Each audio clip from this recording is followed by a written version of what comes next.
खैरियत से होंगे। दोस्तों, पाराशनार को दीगर अजला से लिंक करने वाली सड़क पिछले 78 रोज़ से बंद है, जिसकी वजह से शहर में खुसूसन अपर कुरुम में इंसानी अलमिया ने जन्म लिया है। लोअर कुरुम को तरसील होती है, सेंट्रल कुरुम के लोगों को तरसील होती है, रियासती इदारों को तरसील होती है, लेकिन सिर्फ अपर कुरुम और खुसूसन पाराशनार के अहले तशय्यो है जिस पर हर किस्म की सप्लाई मअतल हो चुकी है। अपर कुरुम में इंसानी अलमिया ने जन्म लिया है। अशय ज़रूरात का मुकम्मल फकदान है। अशय खुर्दनोश, अद्वियात, ईंधन समेत सब चीज़ों का ज़ख़ीरा मुकम्मल तौर पर ख़त्म हो चुका है, जिसकी वजह से शहरी को काफ़ी मुश्किलात का सामना है। एक तरफ रोड की बंदिश, दूसरी जानिब शहरी की मुश्किलात और तीसरी जानिब बहुत सारे लोग इन लम्हात को या इन हालात को इंजॉय भी करते हैं और इस पर खुश भी है। हुकूमत को अपर कुरुम में जो यहाँ आर्मी है, एफसी है, पुलिस है, उसको रोज़ाना की बुनियाद पर अशिया आती है, लेकिन हमारी सूबाई हुकूमत हमेशा यही कहती है कि जब तक कुरुम को असलहे से पाक नहीं किया जाता उस वक़्त ज़िला में जो मेन रोड है वो खुल नहीं जाता।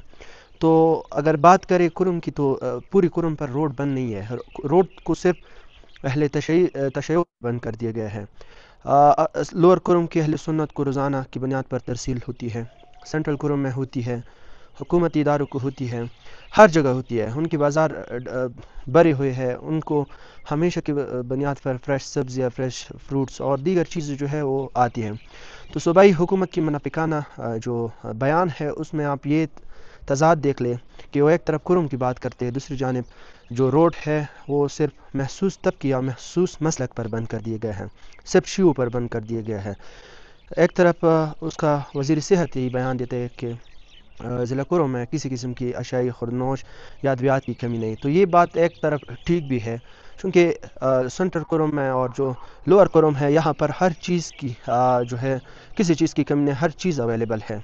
तो ये पूरी कुरुम की बात करते हैं लेकिन पाराशनार की बात नहीं करते। पाराशनार के लोग गुज़श्ता 78 दिनों से मुहासरे में हैं। 4 लाख की आबादी इलाके में महसूर होकर रह गई है। इनकी तालीम तबाह हो गया है, इनका जो इक़्तिसाद है वो बर्बाद हो गया। इसके अलावा भूख से लोग मर रहे हैं और इसके अलावा जो अस्पताल है वहाँ पर भी अब तक 60 बच्चे जो है उसकी मौत हुई और 300 से ज़्यादा दीगर मौत हुई है।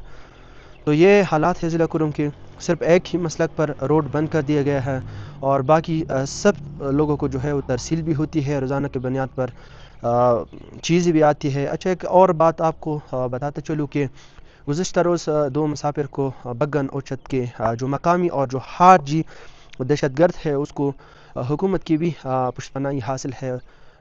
उसको बड़ी बेदर्दी के साथ पहले कत्ल कर दिया, फिर उसको ज़बह कर दिया, फिर उसकी जिस्म के टुकड़े टुकड़े कर दिए। एक लाश जिसकी 19 टुकड़े कर दिए गए थे। उसकी मैयत आए थे और उसकी मैयत को कुरुम प्रेस क्लब के सामने रख दी है और लोग जो है जनाज़ों के साथ एहतजाजी धरने पर बैठे हुए। एहतजाजी धरना जो है वो आज भी जारी है। आज 5वां रोज़ है कि लोग कुरुम प्रेस क्लब के सामने बैठे हैं और अपनी हुकूक की मांग और रियासती मज़ालिम और जो फ़रीक है उसकी जानिब से जो मज़ालिम हो रहे हैं उसके ख़िलाफ़ एहतजाज कर रहे हैं। अच्छा, एक और बात आपकी खिदमत में करता चलूँ कि अहले सुन्नत की मशरान जिनको हमेशा हुकूमत जो भी कुछ कहते थे वही मान लेते हैं, आजकल उनकी ज़हनों में एक बात घूमती है कि ऑपरेशन किया जाए। तो अब तक 14 ऑपरेशन जो हुए हैं, एक ही ऑपरेशन का कोई पॉजिटिव रिज़ल्ट आप हमें बता दें। ऑपरेशन को करने दो, हमें भी ऑपरेशन चाहिए, क्योंकि दहशतगर्द है जो हवारिश है वो तो लोअर कुरुम, बगन ओचत, चारखेल इन इलाकों में घूम रहे हैं और सेंट्रल कुरुम में भी इसकी बहुत ज़्यादा असर रसूख है। हुकूमत की जानिब से उस पर तोप और 130 जो गन है उनसे जो फायर है वो भी होती है। ओवरऑल सिचुएशन से मैंने आपको बता दिया कि 78 रोज़ से रोड बंद है, रास्ते बंद है, किसी किस्म की तरसील नहीं हो रही, लोग मर रहे हैं, अद्वियात की कमी है और गुज़श्ता रोज़ जो 2 अफराद को ज़बह कर दिया गया था उसकी मैयतों के साथ धरना अभी भी जारी है। शदीद सर्दी के बावजूद सैकड़ों की तादाद में लोग वहाँ पर बैठे हुए हैं, एहतजाजी धरना दे रहे हैं और ये एहतजाजी धरना उस वक्त तक जारी रहेगा जब तक इनको अपने हुकूक नहीं मिलते और जब तक इनके राब्ता सड़कें नहीं खुल जाती और जब तक जो जिन दहशतगर्दों ने कार्रवाई की है उनके खिलाफ़ कोई कार्रवाई नहीं होती, तब तक ये धरना जारी रहेगा।